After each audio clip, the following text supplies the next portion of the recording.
कुंडलिनी शक्ति समस्त ब्रह्मांड में परिव्याप्त सार्वभौमिक शक्ति है जो प्रसुप्तावस्था में प्रत्येक जीव में विद्यमान रहती है। इसको प्रतीक रूप में 3.5 कुंडल लगाए सर्प जो मूलाधार चक्र में सो रहा है उसके माध्यम से अभिव्यक्त किया गया। 3 कुंडल प्रकृति के 3 गुणों के परिचायक हैं। ये है सत्व यानी कि परिशुद्धता, रजस क्रियाशीलता और वासना तथा तमस जड़ता और अंधकार। अर्धकुंडल इन गुणों के प्रभाव का परिचायक है। कुंडलिनी योग के अभ्यास से सुप्त कुंडलिनी को जागृत कर इसे सुषुम्ना में स्थित चक्रों का भेदन कराते हुए सहस्त्रार तक ले जाया जाता है। अब इसमें नाड़ी, चक्र आदि होते हैं।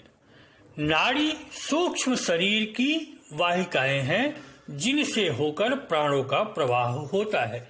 इन्हें खुली आंखों से नहीं देखा जा सकता, परंतु ये अंतः प्राज्ञिक दृष्टि से देखी जा सकती हैं। कुल मिलाकर 72,000 नाड़ियां हैं, जिनमें इड़ा, पिंगला और सुषुम्ना सबसे महत्वपूर्ण है। इड़ा और पिंगला नाड़ी मेरुदंड के दोनों ओर स्थित सिंपैथेटिक और पैरासिम्पैथेटिक सिस्टम के तदनुरूप है। इड़ा का प्रवाह बाईं नासिका से होता है तथा इसकी प्रकृति शीतल है। पिंगला दाहिनी नासिका से प्रवाहित होती है तथा इसकी प्रकृति गर्म है। इड़ा में तमस की प्रबलता होती है जबकि पिंगला में रजस प्रभावशाली होता है। इड़ा का अधिष्ठाता देवता चंद्रमा और पिंगला का सूर्य है।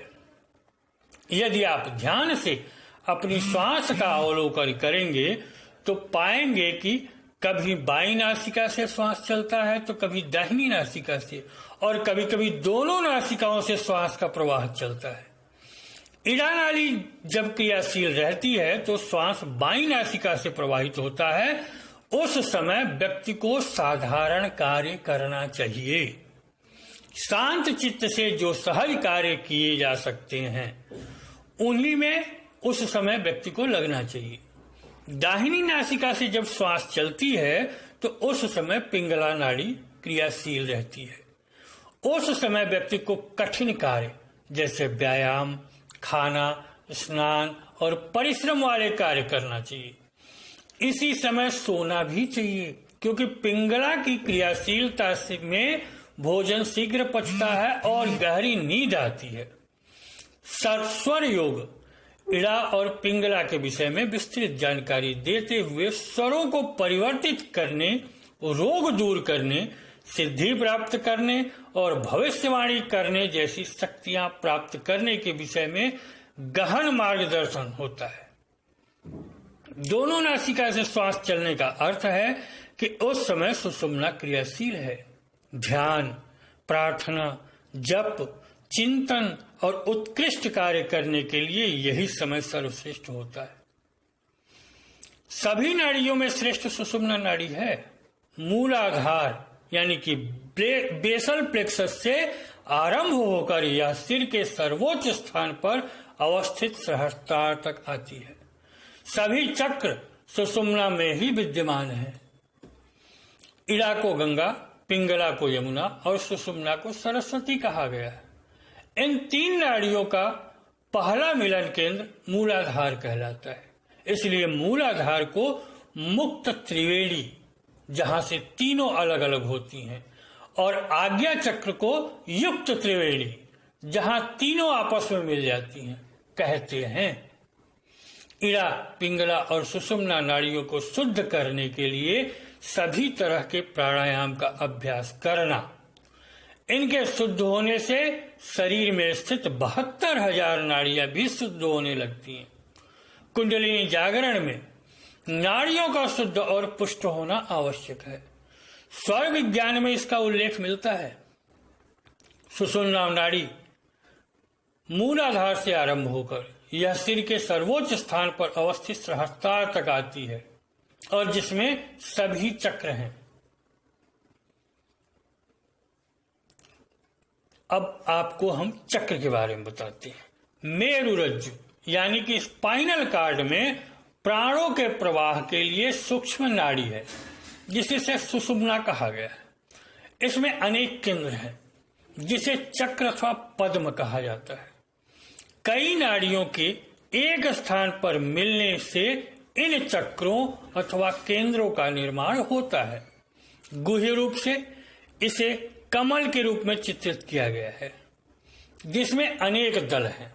ये दल एक नाड़ी विशेष के परिचायक हैं तथा इनका अपना एक विशिष्ट स्पंदन होता है, वाइब्रेशन होता है, जिसे एक विशेष बीजाक्षर के द्वारा अभिव्यक्त किया जाता है।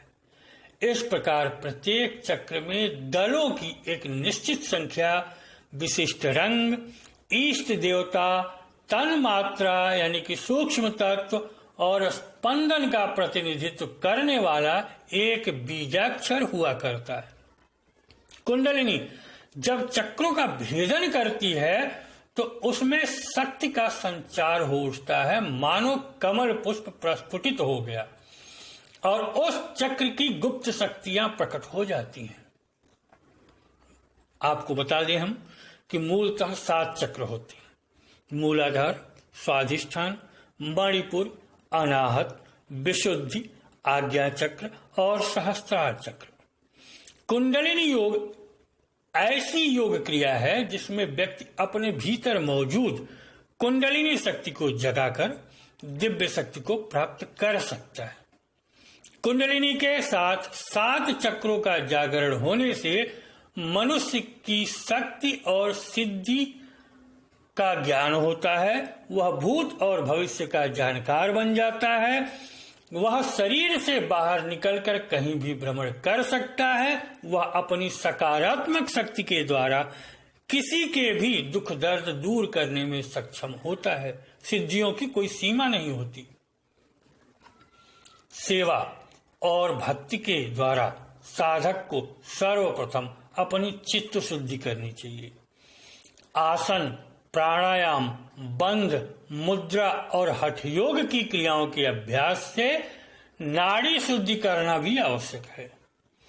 साधक को श्रद्धा, भक्ति, गुरु सेवा, विनम्रता, शुद्धता, अनासक्ति, करुणा, प्रेरणा, विवेक, मानसिक शांति, आत्मसंयम, निर्भरता, धैर्य और संलग्नता जैसे सद्गुणों का विकास करना चाहिए। यह सब कुंडलिनी जागरण के लिए आवश्यक है। और इसके बाद इनके कुंडलिनी योग के अभ्यास में अन्य चीजें जो आती हैं वह यह होती है कि इन सद्गुणों के विकास के बाद एक के बाद दूसरे चक्र पर ध्यान करना आवश्यक होता है। जैसा कि पहले हमने बताया है, उसे 1 सप्ताह तक मूलाधार चक्र और फिर 1 सप्ताह तक क्रमशः स्वाधिष्ठान इत्यादि चक्रों पर ध्यान करना चाहिए। इसकी अनेक विधियां हैं कुंडलिनी जागरण की, कुंडलिनी योग की, कुंडलिनी ध्यान की। कुंडलिनी जागरण की विभिन्न विधियां हैं जिनमें राजयोग में ध्यान धारणा के द्वारा कुंडलिनी जागृत होती है, जबकि भक्त से ज्ञानी चिंतन, मनन और ज्ञान से तथा कर्मयोगी मानवता की निस्वार्थ सेवा से कुंडलिनी जागरण कर सकता है। तंत्र में बिल्कुल अलग पद्धति चलती है। कुंडलिनी योग में कुंडलिनी योग, प्राणायाम और आत्म संयम द्वारा जागरण की जाती है, जबकि कुंडलिनी तंत्र में पहले मूलाधार का जागरण किया जाता है और यहाँ शारीरिक ऊर्जा और जनन ऊर्जा को माध्यम बनाया जाता है। कुंडलिनी आध्यात्मिक प्रगति मापने का बैरोमीटर है। साधना का चाहे कोई मार्ग क्यों न हो, कुंडलिनी अवश्य जागृत होती है। अगर साधना के उच्च स्तर पर आप पहुंच जाएं तो साधना में प्रगति के साथ कुंडलिनी सुषुम्ना नाड़ी में अवश्य चढ़ती है। यदि कोई भी शक्ति हो, कोई भी इष्ट हो, अगर उच्च स्तर का है तो वह कुंडलिनी प्रभावित करता है। कुंडलिनी का सुषुम्ना में ऊपर चढ़ने का अर्थ है चेतना में अधिकाधिक विस्तार। प्रत्येक केंद्र प्रयोगी को प्रकृति के किसी न किसी पक्ष पर निरंतर प्रदान करता है, उससे शक्ति और आनंद की प्राप्ति होती है। कुंडलिनी जागरण के लिए कुंडलिनी प्राणायाम अत्यंत प्रभावशाली सिद्ध होते हैं। कुंडलिनी जब मूलाधार का भेदन करती है तो व्यक्ति अपनी निम्न स्वरूप से ऊपर उठ जाता है। अनाहत चक्र के भेदन से योगी वासनाओं यानी कि सूक्ष्म कामनाओं से मुक्त हो जाता है, और जब कुंडलिनी आज्ञा चक्र का भेदन कर लेती है तो योगी को आत्मज्ञान हो जाता है, उसे परमानंद अनुभव होता है और सहस्त्रार के भेदन के बाद वह मुक्त हो जाता है, उसकी आत्मा मुक्त हो जाती है इस जीवन मरण के चक्र से। इस वीडियो में हमने आपको कुंडलिनी के चक्र, नाड़ियां आदि के बारे में बताने का प्रयत्न किया है और कुंडलिनी क्या है यह बताया है। अगले वीडियो में हम कुछ और जानकारियां इस विषय में आपको प्रदान करेंगे। तब तक के लिए नमस्कार, धन्यवाद।